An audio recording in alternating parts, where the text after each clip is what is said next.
नमस्ते भाइयों बहनों बच्चों दोस्तों। आज मैं एक टॉपिक पे बात करना चाहता हूँ और वो टॉपिक है एस्ट्रोलॉजी। भाइयों बहनों, यंग एज से मैं काफ़ी एम्बिशियस था और ज़िंदगी में बहुत कुछ करना चाहता था। बट कई बार ऐसे सिचुएशन आ जाते थे कि मैं बाईं तरफ मुड़ने की कोशिश करता था और मेरी ज़िंदगी की गाड़ी दाईं तरफ मुड़ी जाती थी। तो इस तरीके से मैं 5-6 बिजनेस करके उसमें मेरे को फेलियर्स मिला, शेयर मार्केट में फेलियर मिला और काफ़ी बिजनेस में लॉस वगैरह हुए। तो एक उत्सुकता जागी मुझ में कि ये क्या हो रहा है, क्यों मेरे कंट्रोल में कुछ नहीं है, क्या डेस्टिनी भी है कि सब कुछ मेरे कंट्रोल में है। तो नॉर्मली मैंने देखा है कि जो लोग लाइफ में बहुत सक्सेसफुल होते हैं वो बोलेंगे कि डेस्टिनी कुछ नहीं है, बाकी सब हमारी ज़िंदगी हमारे कंट्रोल में है, जो हम चाह सकते हैं हम कर सकते हैं।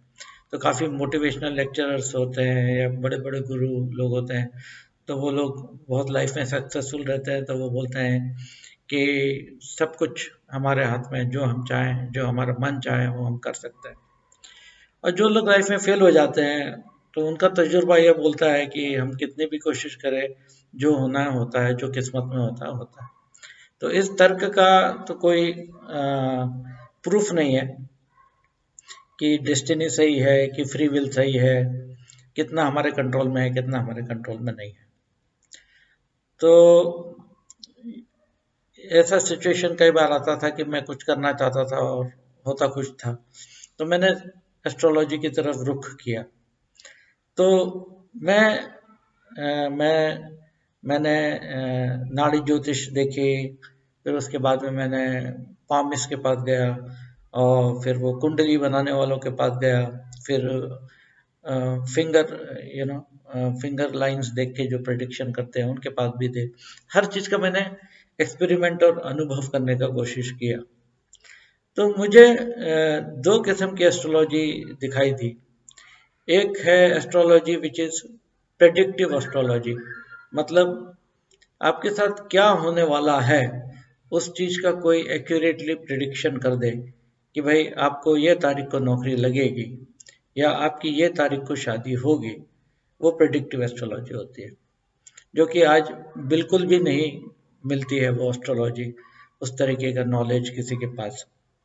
दूसरी एस्ट्रोलॉजी आजकल जो बहुत फेमस है वो है सजेस्टिव एस्ट्रोलॉजी, कि वो सजेस्ट करते हैं। तो यदि आप पूछेंगे मेरी शादी होगी क्या, तो वो बोलेंगे आप कोशिश करेंगे तो हो जाएगी। मैं पास हो जाऊंगा क्या, हाँ आप ठीक से पढ़ाई करेंगे तो पास हो जाएंगे। ओके, तो ये सजेस्टिव एस्ट्रोलॉजी हो गई है कि आज कोई भी उठ के एस्ट्रोलॉजर बन गया है और थोड़ा सा उनको 5% नॉलेज आता है और वो आपको सजेस्ट करने लगते हैं कि आप ऐसा करेंगे तो ऐसा हो सकता है आपके साथ में। तो वो एस्ट्रोलॉजी नहीं हुई, वो सजेस्टिव है।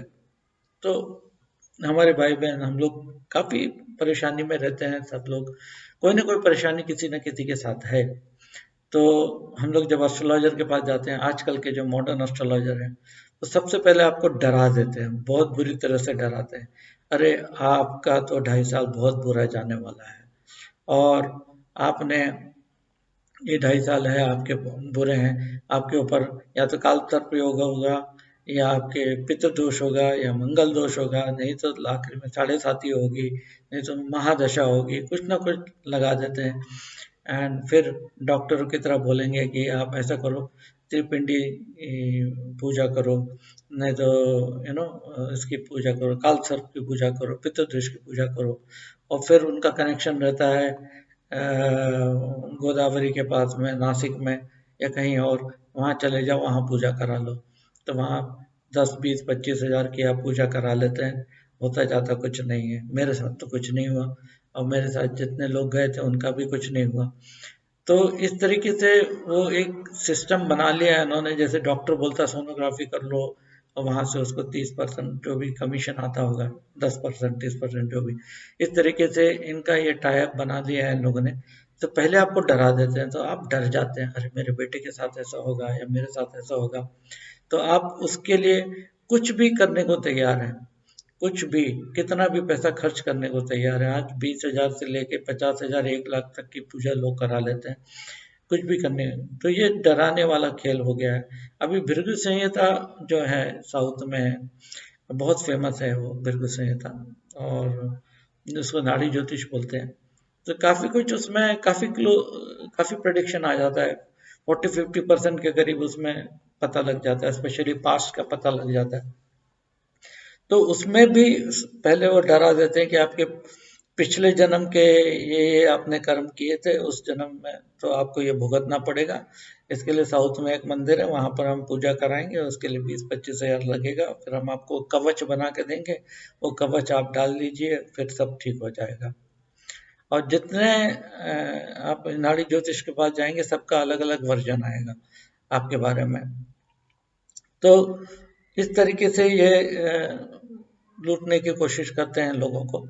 एंड एटलीस्ट आप लोगों को अपने तजुर्बे आए होंगे कि भाई आपने त्रिपिंडी श्राद्ध कर दिया या नारायण नाग बलि कर लिया तो आपको फायदा हो गया। मुझे तो नहीं, उसमें कोई फायदा है, सिर्फ पैसे ही बर्बाद होते हैं उसमें।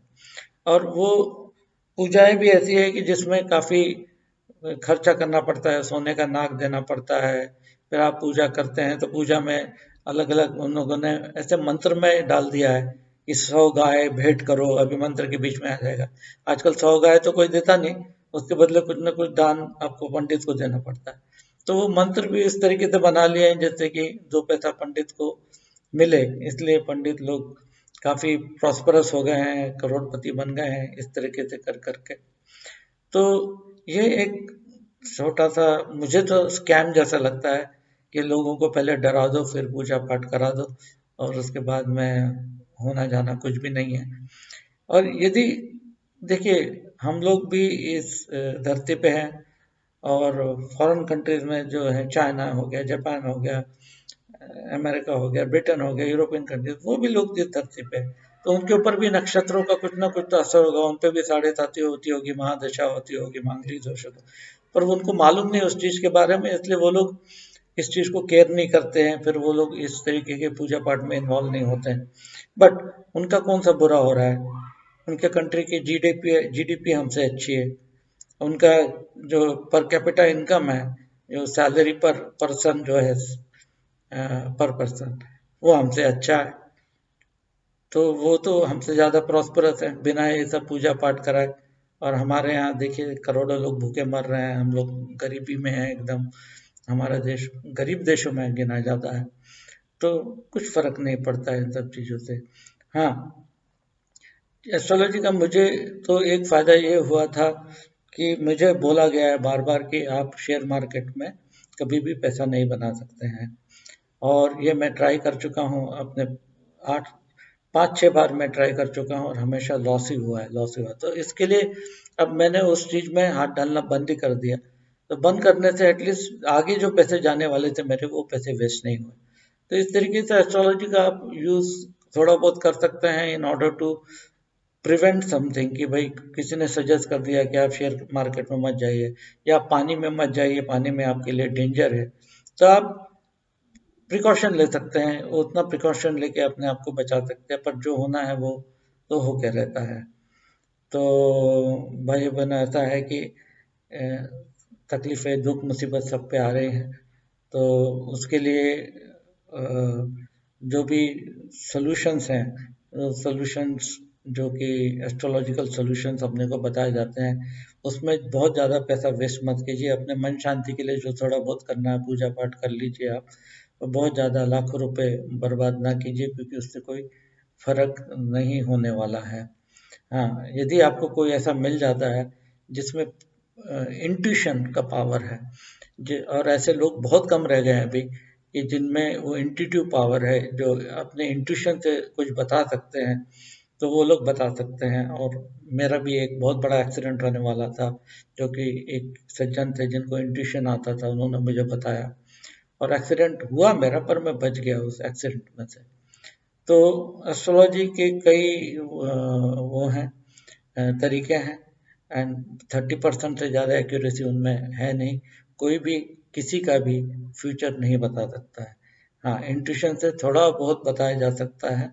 एंड जो अपनी महान आत्माएं हैं जैसे साईं बाबा थे, जीसस थे, और भी बहुत बड़े बड़े गुरु हैं, वो लोग फ्यूचर देख सकते हैं। नास्ट्राडामस था, ये लोग फ्यूचर देख पाते हैं। एंड वैसे लोग आज मिलते नहीं हैं अपने को।